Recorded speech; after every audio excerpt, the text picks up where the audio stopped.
So let's talk a little bit about this thing called market research and share some tips and ideas that will help you with Forum 3, which is called the Market Survey Project.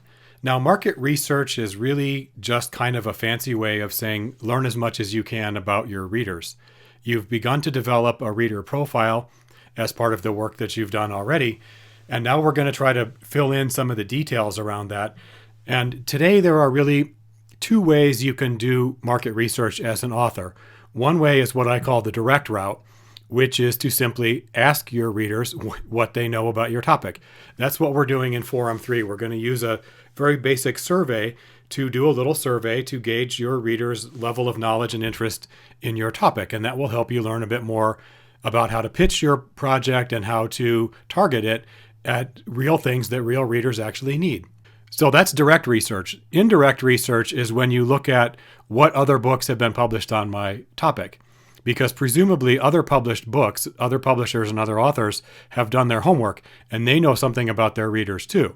So by looking at what other books are published on your topic, you get a better sense of what generally people are thinking about what readers need to know or might want to know about your topic. So we're going to take 1 week and one project for each of those. We're going to start with Forum 3, which is an informal survey, and then we move on to the next project, Project 4, which will actually be what's called your survey of related titles. That's the indirect route. So let's talk about how to do Forum 3 and how to develop a survey.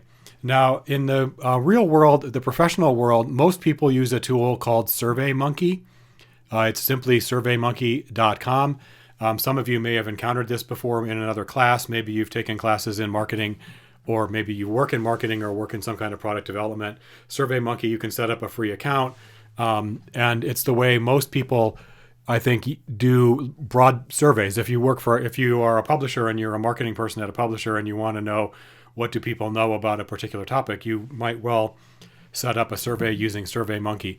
Now, we're not going to use SurveyMonkey for this course just because it's yet another thing to set up an account and all that stuff. So to keep it simple, we're going to use Google Forms because we already have access to that for free through UALR. But I just wanted to show you SurveyMonkey because this is the tool that you would use in the professional setting in a publishing company. They might also use Google Forms as well, but I think most of them use SurveyMonkey. So you can play around with SurveyMonkey and set up an account if you've never tried that before. But for our purposes, we're going to use Google Forms. So I will show you how to set that up. Now, where I have started is I'm writing a survey question about the topics related to my proposal, which I posted on the sample proposal pages. My topic is multimedia instruction for online teachers. So the goal of my book is to teach teachers who teach online how to create videos and how to embed videos and how to do the techie kinds of things that we need to do these days to create great online courses. So that's my purpose in a nutshell. My audience is people in higher education who are teaching online. And what I want to learn about is kind of where is their level of experience, where is their level of expertise, what do they know, what do they not know. The reason I need to know that is I want to pitch it at the right level. Don't want to be too basic and too intro and bore people. I don't want to be too sophisticated and frustrate them by going over their heads. So I'm going to write some market survey questions to learn more about that. So the first step then, when you are doing this yourself for Forum 3, is to think about who is my audience, what is my purpose. You've already begun to define that. And then figure out what are the questions I'm going to need to ask that will tell me more about my readers. Now, for your purposes, I want you to do 5 or 6 questions. I'm just doing 3 for the purposes of this short demo. And as we will see in a moment in Google Forms, you can ask different kinds of questions. You can have multiple choice. You can have rating scales. You can have click boxes. So you can think about different kinds of questions. But what I've done, I just pulled up a blank Google Doc file, a regular Google Docs file, and just wrote my questions so I have them ready. So question 1, how much experience do you have creating and producing instructional media? And I've developed a scale here: none, 1 or 2 years, 3 to 4, 5 to 9, 10 plus. Question 2, how would you describe your comfort level with software and technology in general? And I'm going to use a scale here. On one end of the scale, very low, technology makes me nervous or anxious. On the other end, very high, I love learning new software. So this is more of an emotional question, comfort level. And then the third question is I want to know about specific tools. Have people that are going to read my book used these various tools, Camtasia, ScreenFlow, and so forth? So those are my three questions. So write the questions out and think about what you want to ask first, and then go make the survey. So let's jump over to Google Drive. Here is my Google Drive, my folder for Publishing Inside Out. So I'm inside the folder. You probably don't have as much stuff as I do, but go inside your folder and then click the new button. And this time, whoops, I clicked the wrong thing.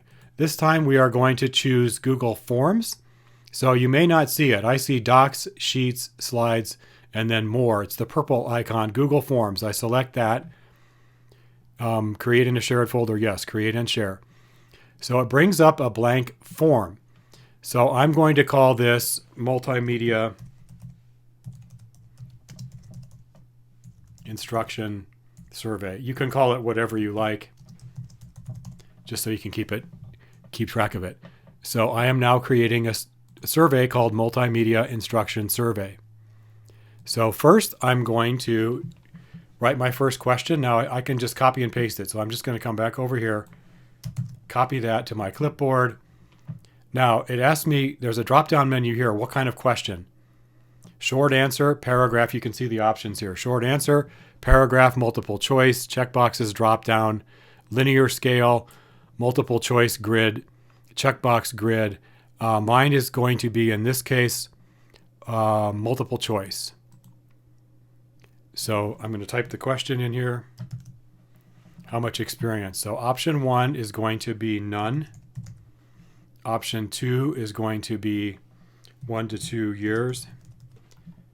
Option 3 is going to be 3 to 4 years. Option 4 is going to be 5 to 9 years. And then finally, the last one will be 10 plus years.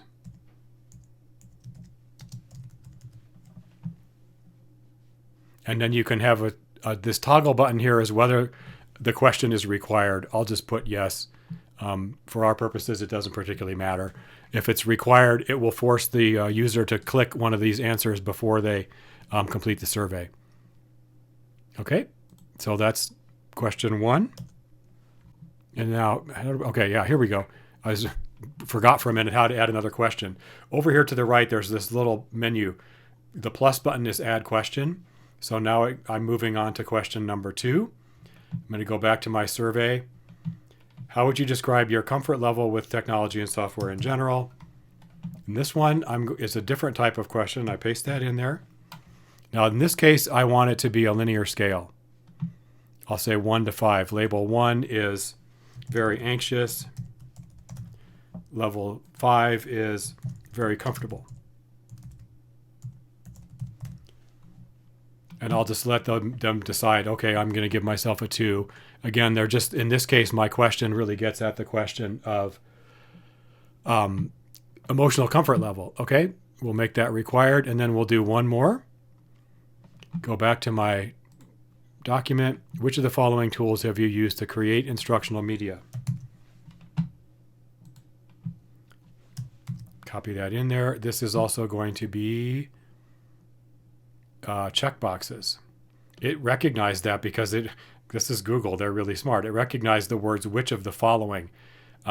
So in this case, it's not multiple choice because you could pick one, none, or all of them. So we'll just type in here these: Camtasia, ScreenFlow, Adobe Captivate,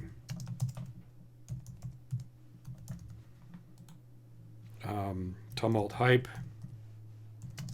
That really is the name of a software tool, or Add Other.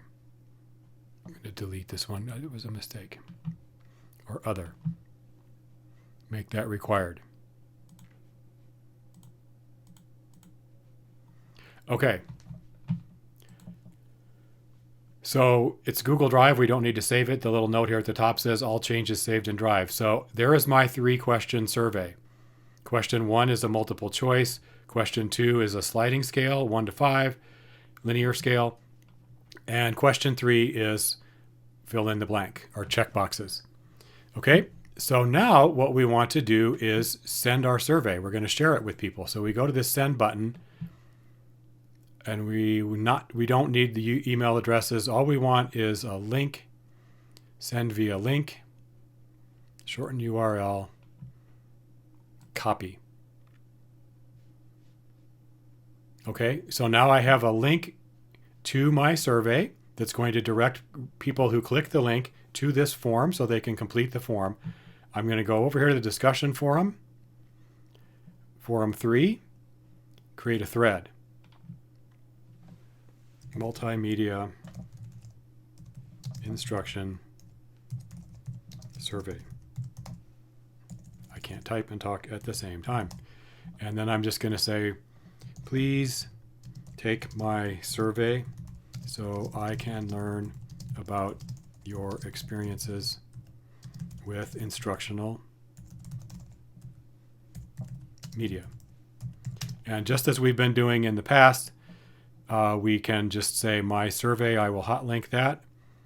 Go doing the embedded link. Paste this in here. Open a new window. Insert. Submit. See if it works. All right, so now there's the link. Please take my survey. I click this. It worked.